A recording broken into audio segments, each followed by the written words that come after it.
dengan NIM 21051104. Saya Dita Arisandi Reski dengan NIM 2105110208. Saya Lady Aprilia dari dengan NIM 2105111102. Saya Reza Juliana dengan NIM 2105110430. Saya Erika Syafri Mohan dengan NIM 2105113533. Saya Motif Mustafa Baiklah, di sini kami akan menjelaskan tentang etika dalam bersosial media. Baiklah, saya Ahmad Farki. Kali ini saya akan membahas tentang etika bersosial media. Media sosial saat ini, penggunaan media sosial nampaknya telah menjadi bagian dari sebagian besar masyarakat Indonesia. Selain itu, media sosial saat ini juga telah dijadikan sebagai tempat untuk saling mendapatkan dan menyebarkan informasi.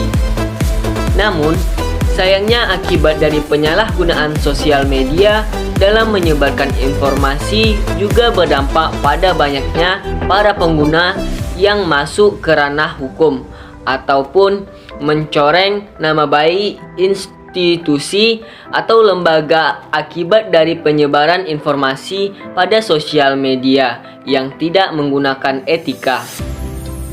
Dalam upaya mengurangi permasalahan tersebut, maka diperlukanlah suatu etika dalam menggunakan media sosial agar tidak saling menghina ataupun menuduh orang lain tanpa alasan yang jelas.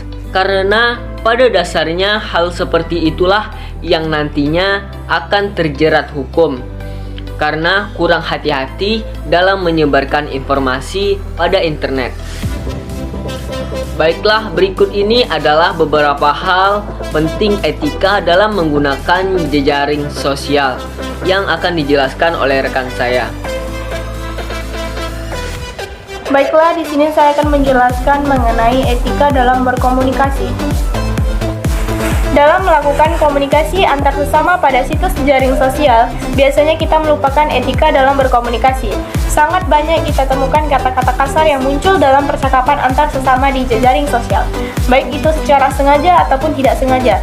Sebaiknya dalam melakukan komunikasi, kita menggunakan kata-kata yang layak dan sopan pada akun-akun jejaring sosial yang kita miliki. Pergunakan bahasa yang tepat dengan siapa kita berinteraksi, dan apabila mau mengetik sesuatu harus melihat situasi dan paham dengan lingkungan kita. Jangan sampai orang di sekeliling kita merasa tersinggung karena kita salah menggunakan media sosial, padahal kita sendiri tidak sadar dengan kesalahan kita. Maka harus berhati-hati dalam menggunakan sosial media. 2. Hindari penyebaran sara, pornografi, dan aksi kekerasan. Ada baiknya kita tidak menyebarkan informasi yang berhubungan dengan sara atau suku, agama, dan ras, dan pornografi di jejaring sosial. Biasakan untuk menyebarkan hal-hal yang berguna dan tidak menimbulkan konflik antar sesama.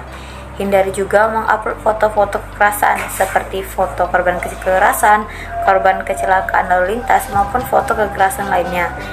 Karena kita jangan menambahkan kesedihan para keluarga korban dengan menyebarluaskan foto kekerasan tersebut, karena mungkin saja salah satu dari keluarganya berada di dalam foto yang Anda share. Jangan mengajarkan generasi muda kita untuk mengenai hal kekerasan melalui foto kekerasan yang diupload secara terang-terangan di media sosial. Sadari betul bahwa akun medsos kamu bisa dilihat secara publik, termasuk semua postingan di dalamnya. Oleh karena itu, kamu harus lebih bijak dalam memilih konten-konten sebelum diunggah di media sosial. Meskipun platform media sosial saat ini punya fitur privasi yang bisa kamu atur, namun tak ada salahnya menggunakan media sosial dengan lebih baik dan bermanfaat, sehingga tidak menyinggung pihak lain. Yang ketiga yaitu periksa kebenaran berita. Berita yang menjelekkan orang lain sangat sering kita jumpai di jejaring sosial. Hal tersebut kadang bertujuan untuk menjatuhkan nama pesaing dengan berita-berita yang direkayasa. Oleh karena itu, pengguna jejaring sosial dituntut untuk cerdas dalam menangkap sebuah informasi. Bila ingin ikut menyebarkan informasi tersebut, ada baiknya kita melakukan cross-check atau kebenaran informasi tersebut terlebih dahulu. Cara yang dapat dilakukan agar tidak langsung percaya dengan berita yang tidak diketahui kebenarannya yaitu yang pertama, jangan mudah terprovokasi dengan judul berita. Yang kedua, bersikap kritis dengan apapun yang didapat. Seperti yang telah kita ketahui, siapapun bisa menulis berita di internet. Namun tidak semua orang memiliki kapasitas serta tanggung jawab terhadap apa yang ditulis. Yang terakhir adalah utamakan logika. Selalu gunakan logika saat mendapati suatu berita yang belum diketahui kebenarannya. Seperti berita tentang konspirasi COVID yang ada pada saat ini, hingga protes yang mengiringi opini agar masyarakat meninggalkan prokes karena disebut bahwa corona hanyalah akal-akalan saja. Dampak yang dihasilkan dari berita palsu atau hoax ini yaitu dampak yang ditimbulkan akan sangat luar biasa, antara lain berupa dampak sosial, ekonomi, politik, keamanan, dan yang lebih besar adalah bisa menghancurkan keutuhan negara. Penyebaran berita tidak benar ini sering terjadi di media sosial dan sering mempengaruhi pola pikir masyarakat. 4. Menghargai hasil karya orang lain.